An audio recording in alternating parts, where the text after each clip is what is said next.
Magandang araw po mga kabarangay. Welcome to our weekly Kapitan's Report. So, kamusta po tayo mga kabarangay?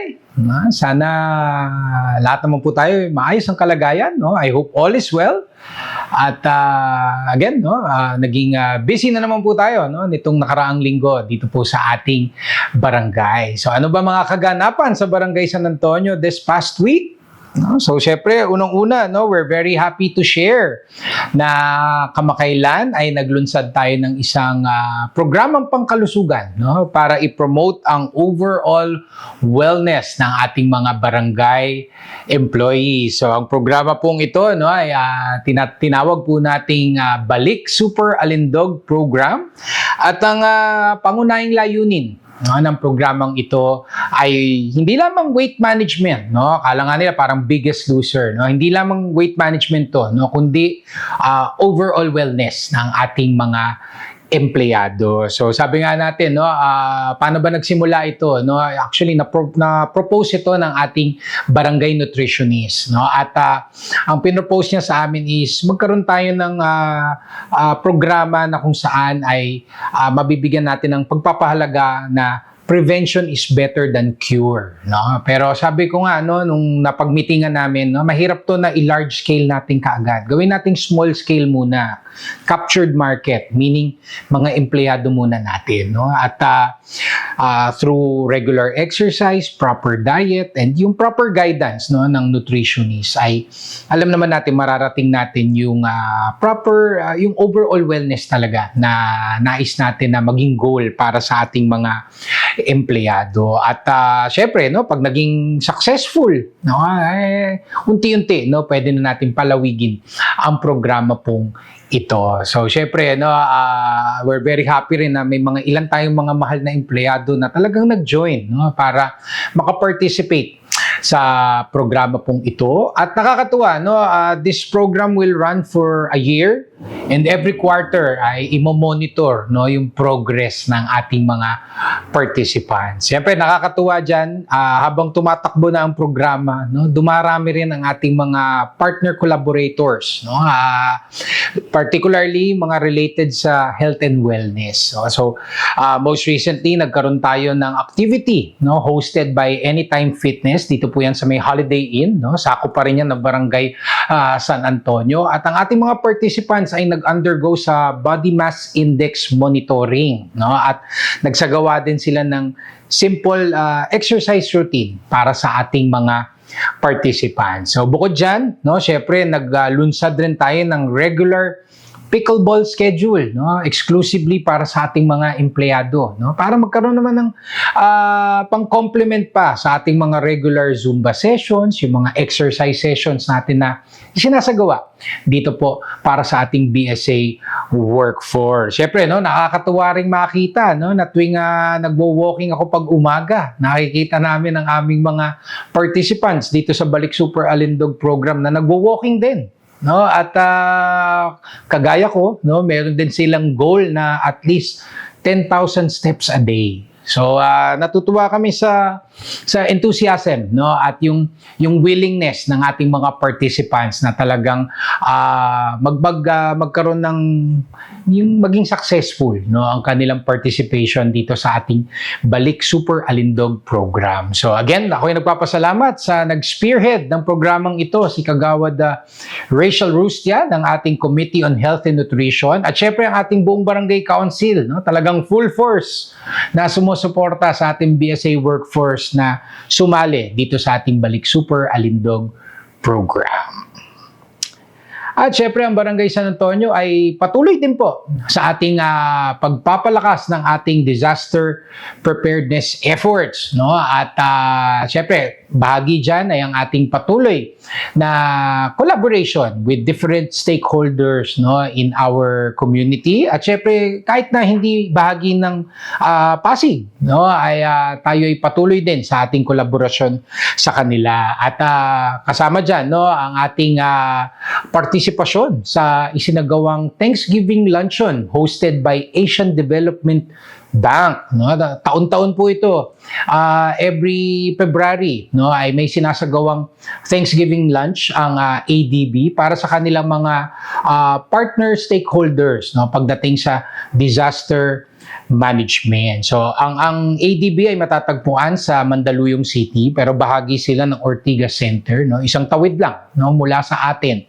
Kaya talagang isa rin tayo sa kanilang mga first responders, no? Kung meron man mga disaster or kailangan respondihan sa kanilang compound. Of course, umattend po ang inyong lingkod, syempre representing BSA, kasama si Kagawad Melvin Villaruz at ilan sa ating mga BDRRM personnel.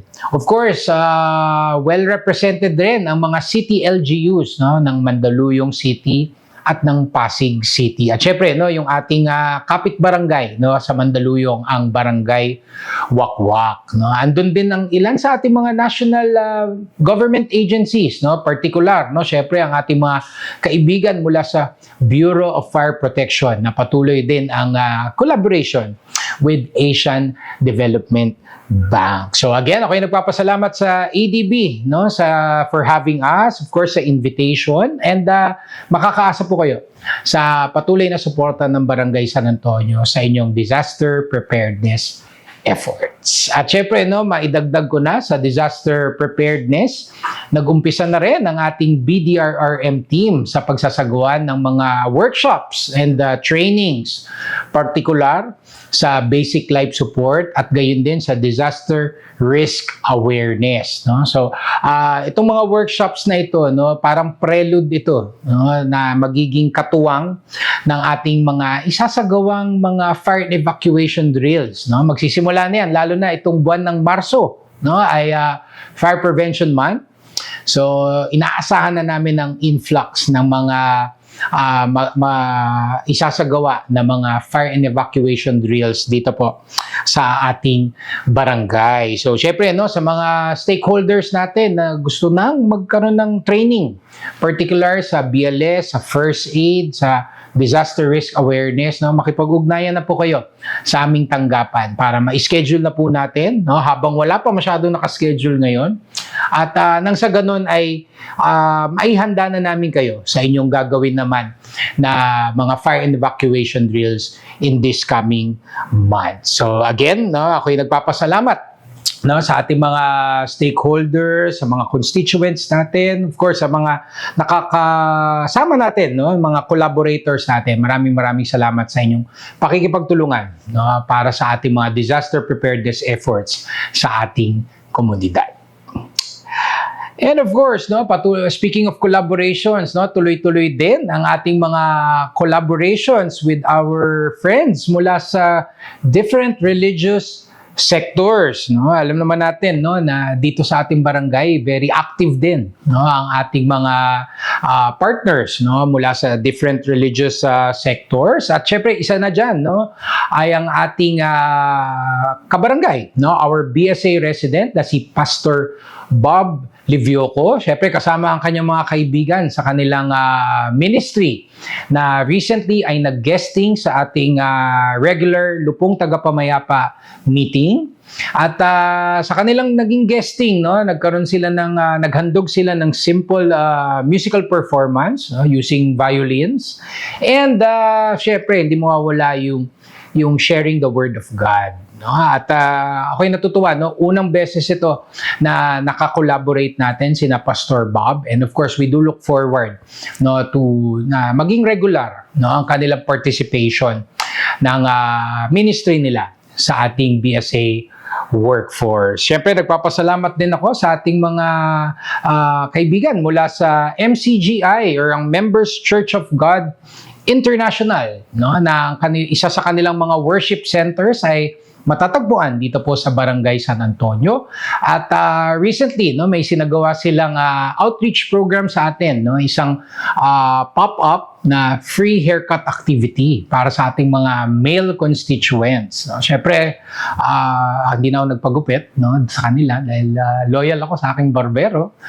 Pero nakakatuwa, no, marami sa ating mga kabarangay ang nag-participate, no, particular sa ating mga empleyado. Sulit na sulit Alam ko nakarami rin sila, no? Hindi ko na nakuha yung exact bilang, pero nakarami rin sila. Marami silang na-serve dito sa kanilang free haircut activity. At syempre, no, alam naman natin in the past, may mga community breakfast na isinagawa ang MCGI. Meron din silang ministry na ginagawa din dito po sa ating komunidad. So again, maraming salamat MCGI for continuing to be active, no, dito po sa ating barangay. And of course, last but not the least, nag-resume na rin ang regular na catechism classes ng Bagong Ilog Christian Fellowship para sa ating mga barangay employees, no? Andiyan ang every Thursday, no, nandiyan sila sa ating health center para sa ating mga medical staff. Of course, sa ating treasury and finance staff ay continuous din ang kanilang activity, and sa ating barangay security force, no, na malaking guidance din sa trabaho ng ating mga BSF ang isinasagawang spiritual formation ng Bagong Ilog Christian Fellowship. So again, maraming salamat sa ating mga collaborators mula sa ating religious sectors, and again, no, sana maparami pa natin, mapalawig pa natin ang ating mga activities, no, na isinasagawa ninyo dito po sa ating komunidad. And syempre, no, mga kabarangay, again, patapos na rin ang buwan. At syempre, anong ating routine come month end? Syempre, ito na yung ating monthly sustainable programs dito po sa Barangay San Antonio. So this coming Saturday, no, February 22, 3 programa natin ang ating isasagawa sa umagang iyon, no? Very busy morning para sa BSA. Syempre, unang-una ang pagbabalik ng ating Pray and Play program, our free monthly youth camp, no, from 9 a.m. to 11 a.m. no, this Saturday, syempre sa ating BSA covered court. So ang ating Pray and Play program, no, bagamat dyan is youth camp, no, ay hindi lamang pang youth, no, pwede na rin yung mga tuyot, hindi. Hindi, yung mga young at heart pala, sorry. Mga young at heart, no? Kasi, again, no, meron tayong interactive sessions and of course, spiritual formation na hatid ng ating mga religious collaborators. So, syempre, ang ating collaborators this Saturday ay ang ating mga kaibigan mula sa Bagong Ilog Christian Fellowship. So, inaanyayahan na po namin lahat, no? Hindi parang mas holistic na ang gusto namin mangyari para sa taong 2025, no? Na mula sa bata hanggang matanda, no, ay ma-appreciate, no, ang ating goal na i-spread ang salita ng Panginoon, at syempre magkaroon din ng interactive sessions, no, for our own personal development. At syempre, no, ang ating Sining Galing program, ang ating free monthly art workshop, no, na isinasagawa natin sa Emerald Avenue or F. Ortigas Jr. Road. No? This will be from 9 a.m. to 11 a.m. No? during our Carless Weekend. At ang ating volunteer artists for this Saturday ay mula po sa mga creatives ng ABS-CBN. So, level up, no? Talagang nagle-level up pa ang ating mga partner artists.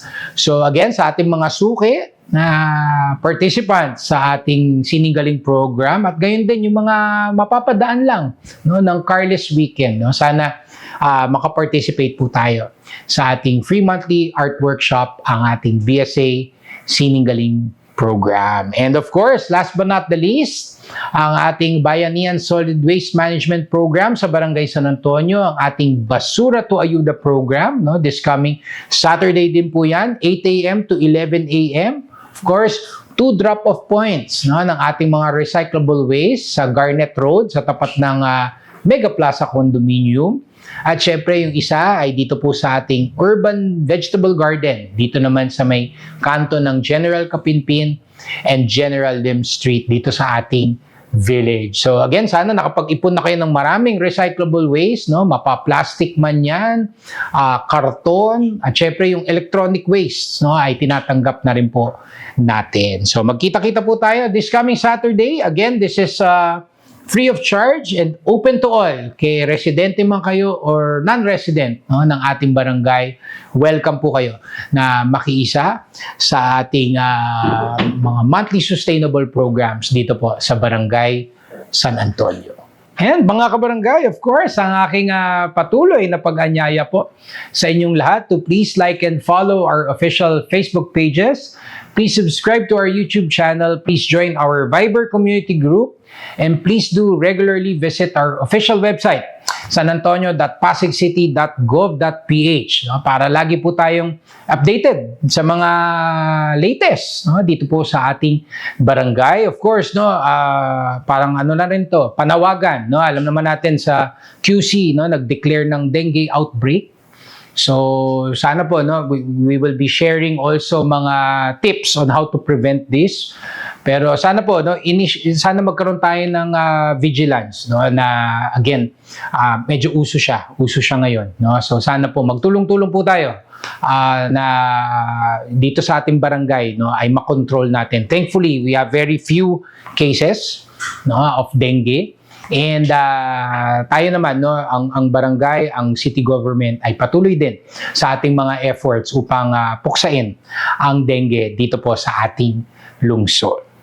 So again, ang aking pagpapasalamat po sa ating mga katuwang sa pagseserbisyo, ang ating mga mahal na barangay employees, of course, the Barangay Council, the SK Council, our social media team, thank you very much. Of course, sa ating mga benefactors, mga collaborators natin, mga donors, maraming salamat sa inyong walang sawang tulong, no, sa Barangay San Antonio. And of course, no, sa ating mahal na mga netizens, mga constituents natin, mga kabarangay natin. Maraming salamat po sa inyong tiwala, no? And of course, for always giving us feedback para ma-improve pa natin ang ating serbisyo para po sa ating komunidad. So again, ang aking pagpapasalamat po sa inyong lahat, sa inyong pakikinig, and rest assured that BSA will continue to do its best upang ihatid po ang tunay na service with a smile para po sa ating komunidad. So sa ating mga kabarangay, magpatuloy lamang po tayo sa pagdarasal. Of course, yung faith, no, ang ating pananampalataya, lalo po natin itong patatagin. So sa ating mga kabarangay, ingat po tayo lagi. Stay safe always. And may God bless us all. Thank you.